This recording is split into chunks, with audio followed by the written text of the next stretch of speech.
Hey, how's everybody doing? Welcome back to DIY Mississippi Film Works. We got one of the best damn wrestlers in the South right now, Mr. Apoc Adam Asher. Thank you for coming to do this quick little interview, sir. Thanks for having me, man. This will be the second time I've had you on here, so we're going to get a little more in depth this time. Okay. So, first question I got for you. How long have you been wrestling now, sir? This is my 20th year. I started training in April of 2000. So wow. Literally coming up on my 20th anniversary. 20 years. That ain't bad, man. That ain't bad. Now, yeah. Who trained you? Who was your trainer? Because I know you're a bit Texas-based. Yes. So I was trained by a guy named Jeremy Jett, who doesn't ring many bells, but he trained with Les Thatcher when Ohio Valley was kind of the farm system for WB. So funny correlation, right? If you've ever seen the MTV documentary "Want to Be a Pro Wrestler," when they're at Les Thatcher's school, the little kid, well, he's not a little kid, but the guy in the short brown hair running the drills, and doing that's Jeremy. Okay. So he ran Les's school for a year or two. And then he went down and he ran Dory Funk School in Florida. Okay. And then he went the Funkin' Dojo. Yep. And then he went to Amarillo, worked with Terry. Okay. So excellent training. Right. And so he brought that Ohio Valley to Dallas. And, nice. And I was trained exclusively by him for the first 5 years of my career. Excellent trainer. It was as if I was training with Les. Right. We actually went to Ohio for a couple weeks and trained with Les in his school, and Jeremy ran it, and I was number 2. Right. Wes is one of the best out there. So Les trained somebody, they got trained well. Absolutely. I mean, you got trained definitely. So theoretically, I was trained by Les Thatcher. Right. I just physically didn't train with him, but I trained with his head trainer. So now I got a name. Somebody on one of the forums I go to has been watching you wrestle for a long time. He said, "Bring this name up to you." Okay. Shadow. Lance Archer? Exactly. I'll say, move people out there, I'll say Shadow. They don't know what I'm talking about. Lance Archer, Lance Hoyt. What was the group y'all in? Because I don't know the name of it. Well, so there's a little bit of disagreement on the history, but well, we'll get your version. Lance was starting a faction at PCW, Professional Championship Wrestling in Arlington, and they needed some muscle, and so they asked Tim and I to come in and be part of the muscle. Lance was Tim Storm also. Okay.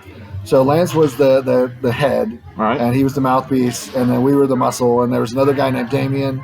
And what happened to him? Do you know? Well, he retired from wrestling. He actually joined the Navy, and he's been in the Navy for, going on 15 years now. He's got a great career there. But Damien was kind of our fall guy. Tim and I were the muscle, and then Lance was the voice or kind of the face. And then it just got to a point where Lance was about to go a different direction, singles. Right. And so Tim and I kind of came out from the back, and we beat Lance up and kicked him out of the group. And it basically took off as if we had started it. But it was the Dark Circle. The Dark Circle. I knew it was something circled. I couldn't remember. Technically, Lance started it, but we rose up and we fired the boss. And is that why you're Apoc then? Because Apocalypse because of the Dark Circle? No, I was Apocalypse from the beginning. I started with the Christian Wrestling Federation. Oh, the one based out in Texas. Yep, yeah, which is still running. They got a weekly YouTube show. Right. And that's the one with the Born Again Brawler work, right? Yes. Okay. Barrett Brown is technically is currently their heavyweight champion, but the CWF, we were going to our first show and we didn't even have names, right? Because all we'd been doing was training, and we didn't have gimmicks or anything. And they were like, "Well, come over with a good guy name and a bad guy name." And on the way to the show, I literally was thinking, like, "What's the scariest thing in the world?" The Apocalypse. And the Apocalypse, which is not actually it's not a term found in the Bible, but the Book of Revelation is the end of the world, and it's very apocalyptic. It's referred to as the Apocalypse. Right. So I picked Apocalypse, but then I had to figure out how to spell it. Because it's a long word, it's hard to spell. So we went to Southern schools, people, so that's part of it. We're from the South. So I spent the next 30 minutes of the drive, APOCALYPSE,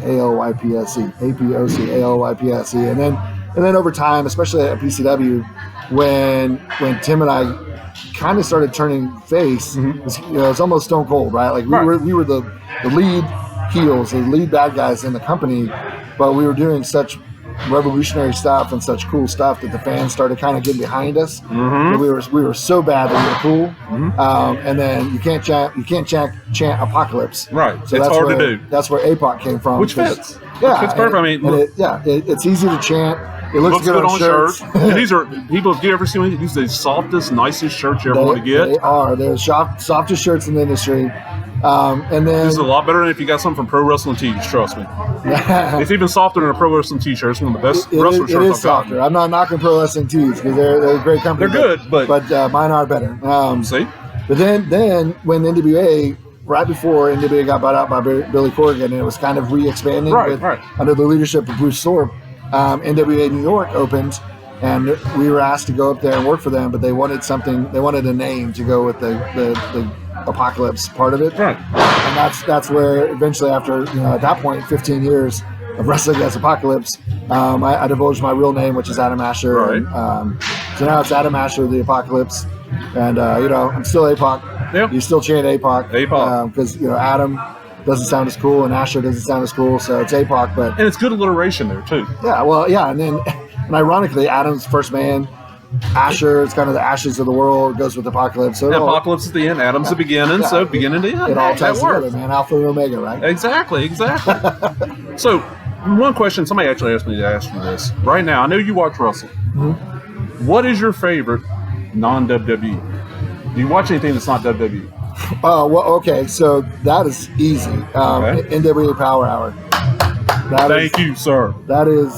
Not only am I a little bit biased, and then my best friend is like the key figure in that. Outside of I'm so happy Tim is getting so well known off that. Oh, it's incredible because he is genuinely the nicest human being on the planet. I was gonna say he's one of the nicest people I've met in wrestling. And Mama Storm, yes, I've known Mama Storm for 20 years. Okay, can you solve a question for me then? Okay, the Mama Storm shirt. Yes. Is that actually Tim's arm, or is that just Tim in a wig with glasses? No, because it looks like Tim in a wig with glasses. No, that's Mama Storm. That is actually Mama Storm. Man, okay. There's like. The apple doesn't fall far from the family tree. resemblance is there. Okay. So that's Mama Storm, but greatest human being I know, literally on the planet, and nobody's more deserving of the accolades and the acknowledgement that he's getting because of all the time and sweat and energy that he's put into it. Put a good half his life into this at least. Yes, because he was wrestling before I met him, right? And he's been a part of my life since like the second week of training. So, but yeah, NWA Power Hour is by far my favorite thing to watch. I'll put it this way: it's the only thing that I make a point to watch outside of my new show, which is SWE, which is airing on Mondays, Thursdays, Saturdays, and Sundays on Right Now TV. And we just signed another contract with Fight TV, which we'll be doing pay-per-views, and Access TV. So we will be on 3 networks. The Access that Impact's on, right? Yes. Oh, nice. I'll be able to get there. I get access. 3 networks across the country. We're going to be airing in front of 30 million homes worldwide. Man. And so that will become my favorite show. Of course. Well, and technically, it's the one that I'm like, hey, it's Thursday night. I got to watch my show.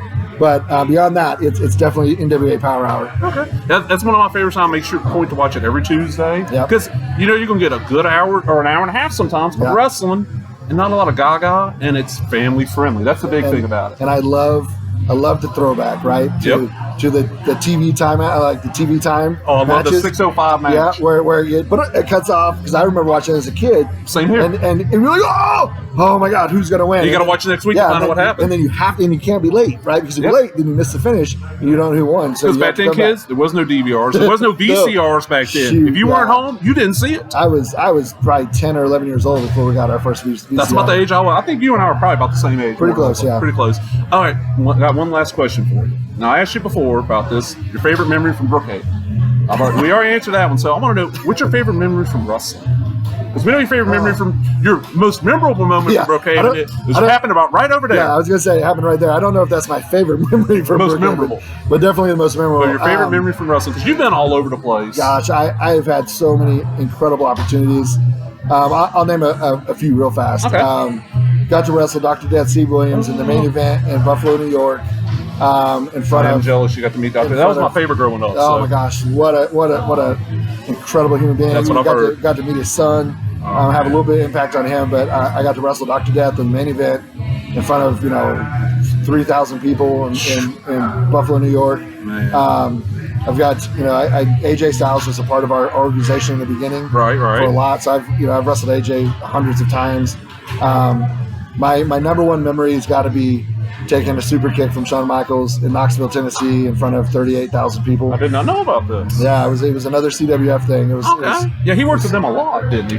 Well, Shawn did not necessarily, but we got offered to be a part of a huge youth conference. It was being put on in Knoxville, and it was in the basketball arena, and it was, basketball arenas. I think the basketball arena seats, 30,000 people or something like that, but they had the floor all the way up to the stage, and the wrestling ring was right on the side of the stage. And they brought Shawn in to kind of give his talk about how his life had changed, like a little testimonial. Yeah, when he met his wife and accepted Jesus, and when he got good, fun. Yeah, when he got his mind good. Right, that's what I meant. I meant his mind and his heart good. Yeah, and Shawn had his demons he was facing. He did.